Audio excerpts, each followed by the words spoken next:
আসছে পরবর্তী খবরে। ৫ এবং ৬ ফেব্রুয়ারি বিশ্ব বাংলা বাণিজ্য সম্মেলন। রাজ্যে বড় বিনিয়োগের আশা করছে শিল্প মহল। এমএসএমইর পাশাপাশি ভারী শিল্প পর্যটনে বিনিয়োগে গুরুত্ব, পরিত্যক্ত জমিগুলিকে কাজে লাগানো নিয়েও আলোচনা হবে এই বৈঠকে বলে জানা যাচ্ছে। আর বিস্তারিত জানবো, ফোন লাইনে রয়েছেন প্রতিনিধি সত্যসুন্দর ভট্টাচার্য। সত্যসুন্দর, কি জানা যাচ্ছে এবারের এই বৈঠকে ঠিক কি কি আলোচনা হবে? এবারের এই আলোচনায় মূলত কি কি বিষয় গুরুত্ব পাবে?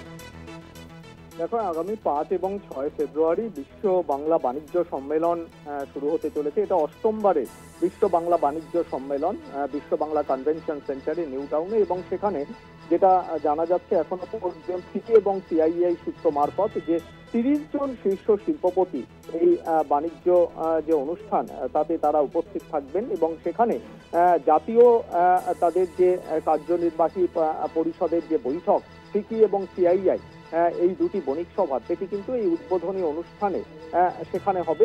এটা কিন্তু যথেষ্ট গুরুত্বপূর্ণ। এর পাশাপাশি যেটা জানা যাচ্ছে যে রাজ্যে আর্টিফিশিয়াল ইন্টেলিজেন্স অর্থাৎ এআই হাব তৈরির একটা ঘোষণা হতে পারে, তেমনটাই কিন্তু রাজ্যের শিল্পমহল আশা করছে। এছাড়া ক্ষুদ্র এবং যে কুটির শিল্প রয়েছে এমএসএমই, তার পাশাপাশি ভারী শিল্প কারখানা, এছাড়া পর্যটন, বস্ত্র এবং চর্মশিল্পেও কিন্তু একটা বিনিয়োগের দিকে বিশেষ নজর থাকছে। এর সঙ্গে যেটা জানা যাচ্ছে যে অন্যান্য ক্ষেত্রগুলোর মধ্যে যেগুলো অ্যাডভান্স ম্যানুফ্যাকচারিং রয়েছে, সার্কুলার ইকোনমি রয়েছে, কৃষি রয়েছে, আন্তর্জাতিক বাণিজ্য, লজিস্টিক্স রয়েছে, এই বিষয়গুলোকেও কিন্তু যথেষ্ট গুরুত্ব দেওয়া হবে এমনটাই মনে করা হচ্ছে। এবং সবচেয়ে বড় কথা হলো যে বিনিয়োগ, একটা বড় অঙ্কের বিনিয়োগের আশা করছে কিন্তু রাজ্যের শিল্পমহল। তুমি জানো যে এর আগেও যে ৭টি বিশ্ব বাংলা বাণিজ্য সম্মেলন হয়েছিল তাতে বিভিন্ন ক্ষেত্রে, আইটি ক্ষেত্র, কৃষি ক্ষেত্র সহ বিভিন্ন ক্ষেত্রে কিন্তু যেরকম বিনিয়োগ এসেছিল, তার পাশাপাশি কিন্তু বেশ কিছু মৌ স্বাক্ষরিত হয়েছিল।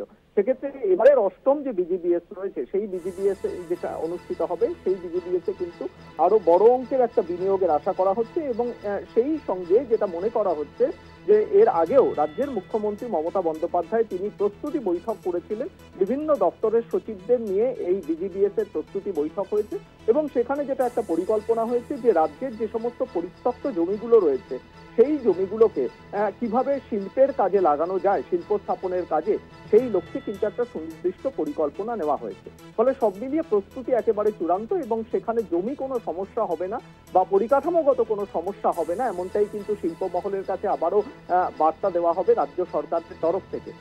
সেক্ষেত্রে এই বিষয়টি যেরকম রয়েছে, তার পাশাপাশি আরো একটা বড় অঙ্কের বিনিয়োগ, এবং বিশেষ করে যখন আর্টিফিশিয়াল ইন্টেলিজেন্সের কাজ গোটা বিশ্ব জুড়ে হচ্ছে, সেক্ষেত্রে এই আর্টিফিশিয়াল ইন্টেলিজেন্স ক্ষেত্রে এ রাজ্যের যে সমস্ত মেধা রয়েছে বা সেই মেধা বা দক্ষতাকে, স্কিলকে কিভাবে আরো বাড়ানো যায়, সেই লক্ষ্যেই কিন্তু এখানে একটা বিনিয়োগের সম্ভাবনা তৈরি হয়েছে বলে রাজ্যের শিল্পমহল আশা করছে। ধন্যবাদ তোমায়। আমরা কথা বলছিলাম, ফোন লাইনে ছিলেন প্রতিনিধি সত্যসুন্দর ভট্টাচার্য।